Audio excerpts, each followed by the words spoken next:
And so, sort of running forward in time, I kind of wrapped up my work in Oregon, got this faculty position at UVM 16 years ago, arrived on the scene sort of interested in forest harvesting impacts on watershed processes, and showed up here and found out, well, all the forest is privately owned, pretty much, and there's not a huge amount of forest harvesting that happens here in an active way, and sort of finding myself in this assistant professor, trying to craft a research agenda. And one thing that was sort of picking up momentum, and you could see in the policy arenas, there were some questions around, was the issue of mountain development, ski resort expansion, and second home development in the mountain setting and so on. And so my first year here, I had known Jamie Shanley of the USGS since way back, and he had been trying to get a watershed study going to look at the impacts of ski area development. And so we started this project in 2000 by setting up USGS gauges at the watershed. This is the watershed where the Stowe Mountain Resort is. And this is a nearby watershed that's on state land, and so it's sort of set aside for research purposes. And so we set up one of these watershed studies with USGS gauges at the outlets, and it has now become a long-term study because many research studies that we have, it's sort of interesting to make this comment in a room of largely graduate students, a lot of research that we have actually lasts somewhere between 2 and 5 years, because that's the time scale of a typical master's or a PhD project. And so to have research databases that span beyond 5 years is pretty valuable. And we now have 15 years of record at these watersheds, and we are beginning to see sort of some new insights into how these mountain watersheds function in this area. Is that how long you've been here? I've been here 16, yeah. Yeah.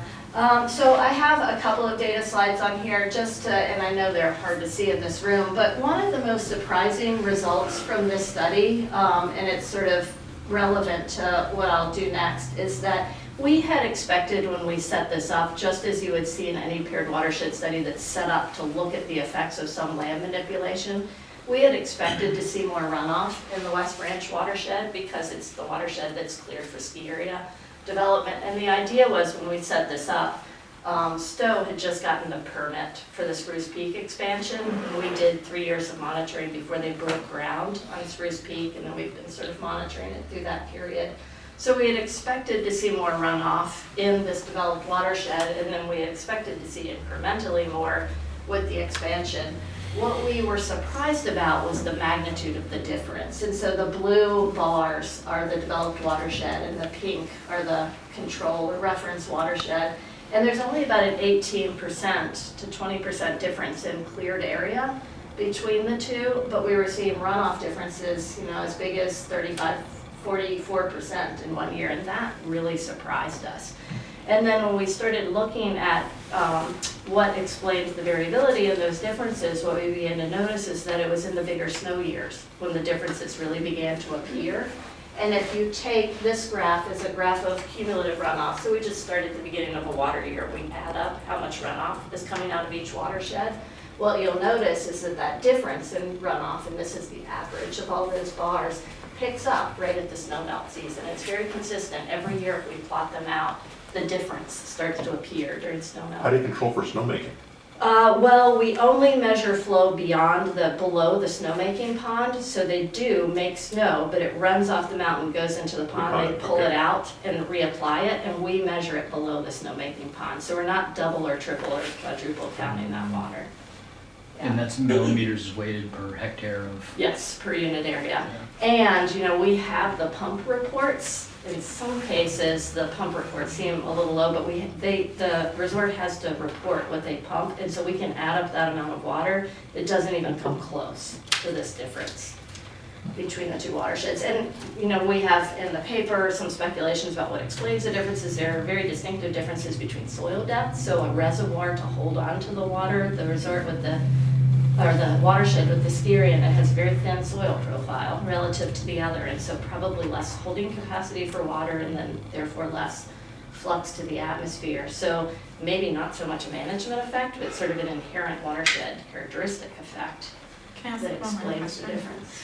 The figure on the left, it looks like there was a difference even initially. There was. Okay. Yeah, and that really, that's what really got us scratching our heads. We expected there to be some difference initially because when the study started, the ski resort was already there.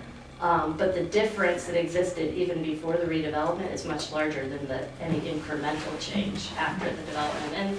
And one of the interesting sort of stories now, post-development, is that they essentially dealt with, through design, the increased flows with development because we don't detect any change after the development because they designed a lot of stormwater into it. And the sort of more interesting story is there may be places in the landscape that are more sensitive to development that have to do with thin soils and sort of the inability to buffer or to, you know, hold on to water. The soil's thinner even under the forest cover. Yes, definitely.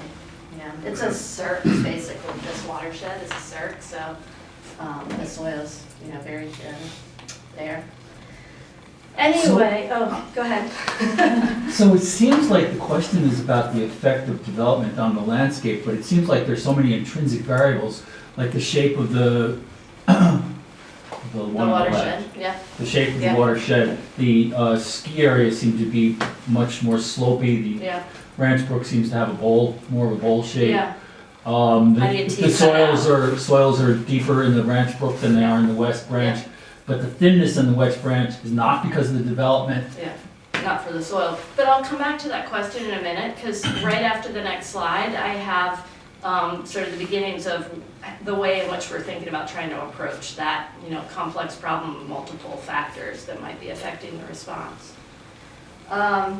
This observation that these differences in runoff were most pronounced during the snowmelt season really got us starting to think about snow. And I had never worked on snow before, but we really started to wonder, you know, is there some aspect of these clearings that are associated with ski trails?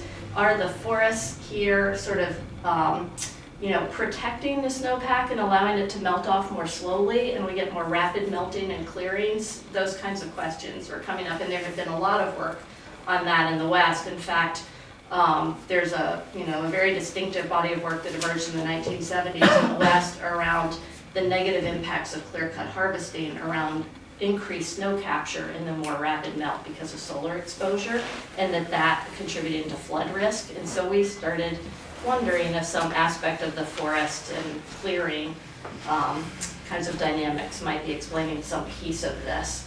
And so we wanted to do some work looking at differences between snow accumulation and melt in the forest as opposed to, compared to clearings, but this wasn't a good place to do it because we have cord on the ski trails, but it's really hard to do. You actually need an ice core, and it just wasn't an ideal place to do that kind of work.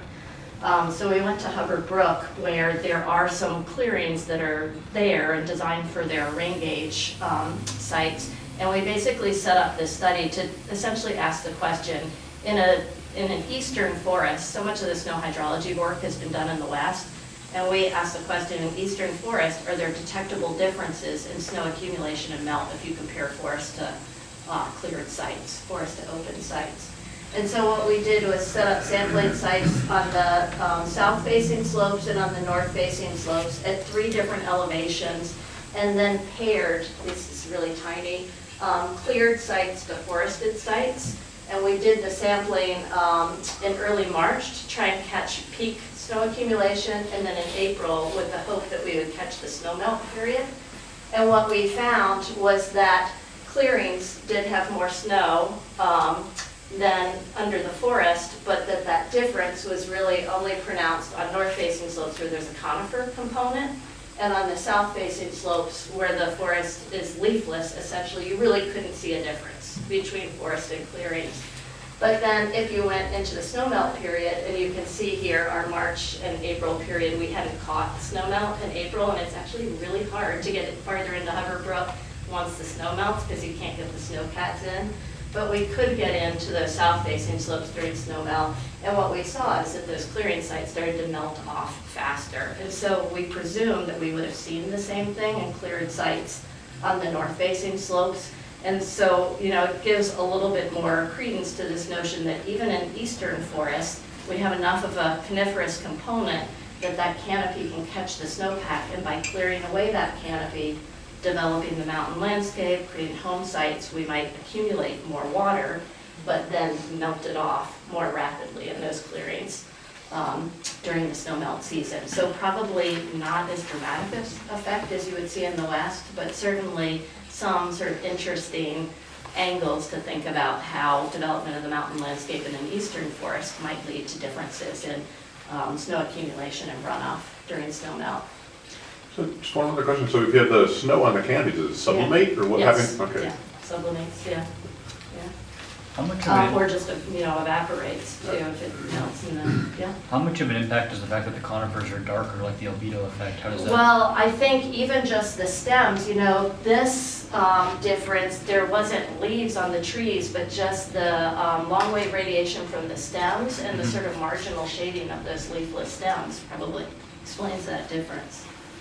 Yeah, and maybe your questions are a good sort of gauge of why we did this in the first place, because all of the snow hydrology research that's been done on forest-snow interactions has been done in the west, because there's this understanding that high leaf area forest is going to really interact with the snowpack, and eastern forests have just been written off as not important from a snow perspective.